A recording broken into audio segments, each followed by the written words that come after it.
Hey y'all, just making a quick video here to give you an easy little idea to explore in your improv. It's easy to visualize, and it's a great way to outline the notes that belong to whatever chord you happen to be playing over. In fact, when I figured these licks out, it really unlocked a lot of classic guitar licks for me. Jerry Garcia used these licks quite a bit.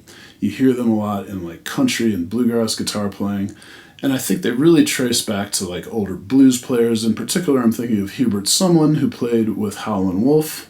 And in fact, you see licks a lot like this in his song, The Killing Floor. I'm guessing these licks probably trace back further than that to like stride and ragtime piano players. But they lend themselves really nicely to the guitar. We're going to be playing around with the interval of a sixth, and in the interest of brevity, I don't really want to get into the weeds of what that actually means, but let's just say that a sixth refers to the number of scale steps between two given notes. These intervals are sort of baked into the structure of chords, and that makes them really easy to visualize on the fretboard of the guitar. So if I take an A bar chord here on the 5th fret, using the E-shaped bar chord, we're going to look at just the notes on the 3rd and 1st strings. The note here on the 1st string, 5th fret, is A, my root note, and then this note here on the 3rd string, 6th fret, in this case is C sharp, which is the major third of this A chord. And when we're using this sixth, this interval, it's really common to sort of slide or do a hammer-on into that lower note and then jump up to the higher note like this. And in fact, one way you might use this interval would be to play a blues lick in the key of A. And we have this A chord here, A minor pentatonic right in the same spot. And then end it off with the sixth like I did just there.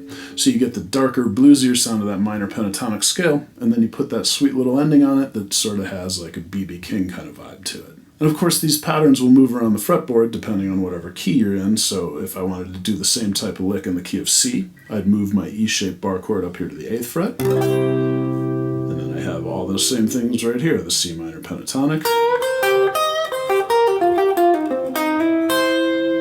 Ending it off with that 6th again. Now there's another chord shape for A that's also really easy to picture. And it's just a few frets above where this E shape landed. It's this kind of D-looking shape here on the 9th fret. And again here we're just looking at the notes on the 3rd and 1st strings. So now we have these two pairs, these two sixths that are made up entirely of chord tones that belong to the A chord.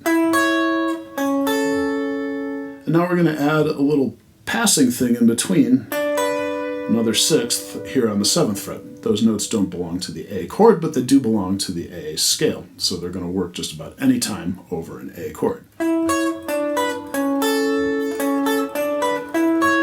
And in fact, this is the pattern that you hear in The Killing Floor by Howlin' Wolf, and Jimmy Page also sort of borrowed it for the bridge of The Lemon Song by Led Zeppelin.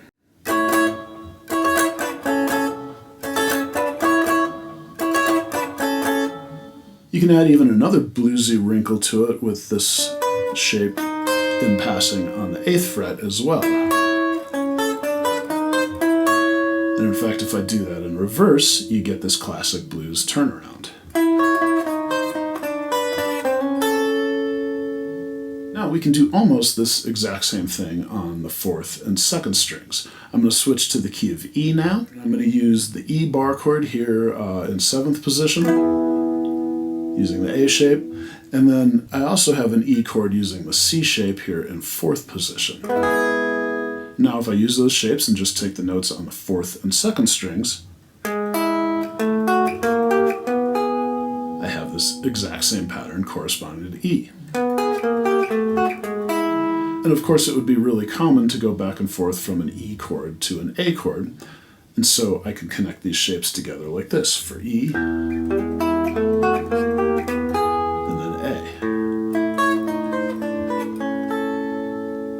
so you'll have to play around with these patterns and get creative with how you use them. You can separate the notes like I've been doing here, or you can play them as double stops like I was doing in that Killing Floor lick. One piece of advice I can give you is that you always want to keep your middle finger on the lower of those two notes, and then When the pair are on adjacent frets, like this with the E shape, use your middle finger to grab that upper note. And then when the pair fall on the same fret, grab that upper note with your ring finger. That way your middle finger can sort of stay rooted on that third string the whole time. So as you can see, this is a really handy way to outline the notes of chords, especially if you're soloing over more than one chord. The intro lick to Candyman by the Grateful Dead has a good example of all of this. The chords are B flat, F, and C. And so for the B flat, I'm going to picture this E-shaped bar chord now in the 6th position. And then for the F, I've got this little D-looking shape on the 5th fret. And then for C, I'm also on the 5th fret, but on the 2nd and 4th strings.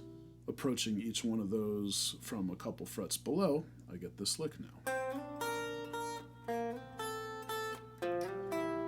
And then on that C chord, it's going to follow the pattern all the way down.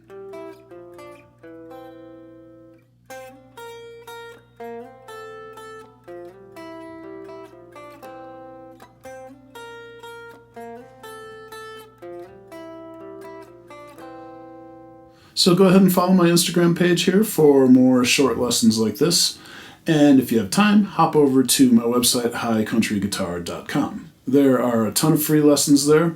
And just in the last year or so, I've rolled out a couple of full in-depth guitar courses. The first one is called Bass Camp, and it covers sort of navigating the fretboard using the caged system and pentatonic scales. And then the second course is called Ascent, and it goes a little deeper on some slightly more advanced improv concepts, arpeggios, and the modes.